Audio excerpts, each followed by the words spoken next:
Former Vice President Mike Pence, who Trump reportedly said deserved to be hanged on January 6th, is also calling on the DOJ to explain its actions.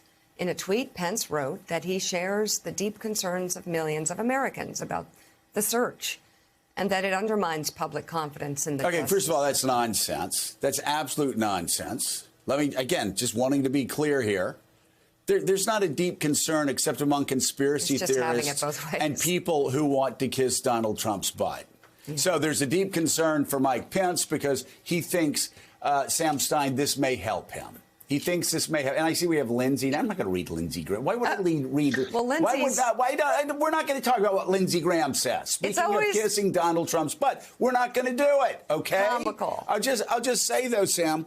Again, you can be for transparency and still think that what the FBI did was within the realm of what they legally needed to do to move forward. We have classified documents that Donald Trump refused to turn over, classified documents that obviously have to do with national security. This is something, if anybody else in America had taken all of these classified documents to their home after leaving public office, they'd already be in jail. Nuts. Yeah, and look, I think I'm sort of with Mickey here and you. I believe that there obviously needs to be more transparency from justice here. It's for the public benefit. I'm a journalist. I would love to see what's going on. I would love to know what the documents were, for instance. The department's position on this is that it's procedure not to talk about these cases and that you can get in trouble when you do talk about these cases. So the most prominent example, of course, would be James Comey coming out in the midst of the 2016 campaign with that press conference in the summer, and then the letter announcing that he had found Anthony Weiner's laptop, and we all know the history there. So that obviously there's some scar tissue. They don't want to go down that route, and Merrick Garland, as we know, plays it by the book. And so that's probably where they're coming from here. But to your point, Joe, someone else could be transparent here, too, which is Trump, who has a copy of the warrant. They could put it out at any time. They could talk about what the materials were that they believe that were taken. They don't need to suggest that evidence was planted, as the lawyers have. And I guess I would just end on the sort of larger picture here, which is what you were getting at early on. There's like this amazing split screen happening right now, which is Trump is going to have to be questioned by the New York Attorney General's office today over his business dealings. His campaign, a little notice started yesterday, released all of its 2016 staff from their NDAs. The House Ways and Means Committee yesterday was granted access to Trump's tax terms. And we have this FBI search of Mar-a-Lago. At the same time, last night, this is all in the last 24 hours, at the same time last night, a slate of Trump-endorsed candidates won their nominations for critical offices across the country.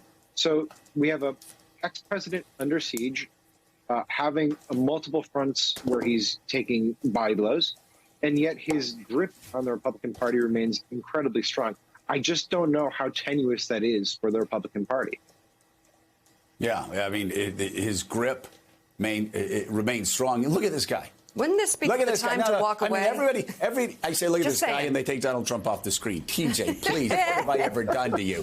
Look at this guy. Here we go. Thank you, TJ. Look at this guy. This guy brought the Republican Party losses in Georgia, so they won. So Democrats won the Senate 2 years ago. This is the guy that have given Republicans Dr. Oz in Pennsylvania, a man with negative ratings higher than any negative ratings I've ever seen in a competitive Senate race. And it's not even that competitive anymore. This is the guy that gave Republicans in Ohio Butters, a guy who goes, I love Silicon Valley. I hate Silicon Valley. I love San Francisco. I hate San Francisco. I love venture capitalism. I hate venture capitalism. This is a guy that's done that. And you look what's happened in Arizona. We've got Hope and Change, Kerry Lake in Arizona. He's taken the swing states that he lost, and he's backed the craziest wackos. And in Georgia, Herschel Walker, God help us. I need an Ovaltine decoder to try to figure out what that guy's saying at all times. So, yes, he did it again in Wisconsin. He did it across America. This guy is driving the Republican Party over the cliff. And Mitch McConnell knows that. John Thune knows that. And other Republicans know that. They won't say it publicly. Well, Mitch said it publicly. They know that. And yet, this is pulling them even closer to him. My God, when will they ever learn? And Elise, I want to follow up on what Sam Stein just said. And by the way, Sam Stein now is the Harold Ford Chair for Morning Joe Studies, because he said, I agree with Joe and I agree with Mika. You have to be diplomatic. Have to be diplomatic. Being very, very diplomatic. But there is this need for transparency. And at the same time, you know, Democrats don't need to apologize. Others don't need to apologize if the Department of Justice is doing what the Department of Justice is supposed to do, going after classified documents that a former public official refuses to turn over.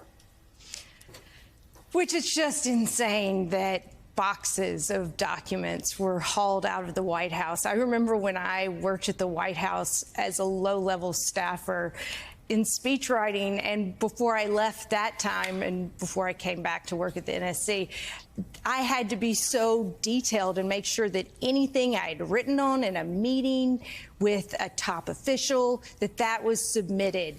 And really just they did a good job of scaring the death out of you that if you broke that law, that you would not be right with the authorities. And just to take those documents so cavalierly down to Mar-a-Lago, it still is just jaw-dropping.